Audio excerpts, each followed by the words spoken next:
Yevropadan muhim va kutilmagan yangilik e'lon qilindi.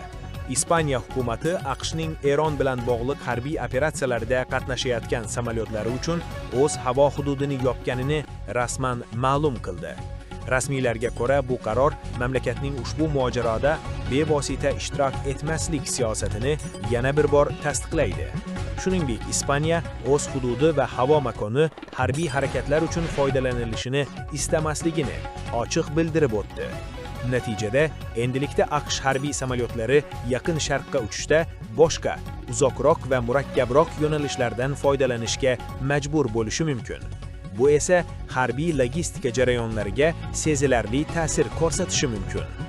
Mutaxassislarning fikricha, bu qaror Ispaniya va AQSh o'rtasidagi siyosiy munosabatlarga ham o'z ta'sirini ko'rsatishi mumkin. Ayrim tahlilchilarga ko'ra, bu holat NATO ittifoqchilari o'rtasidagi hamkorlik masalasida ham yangi savollarni yuzaga keltirmoqda.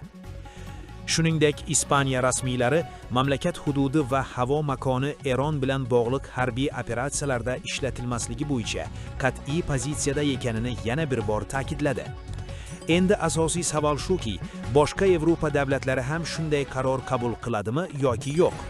Hozirda butun dunyo ushbu vaziyatning qanday rivojlanishini diqqat bilan kuzatmoqda. Bu esa yaqin kunlarda xalqaro siyosatda yangi keskinliklar yuzaga kelishi mumkinligi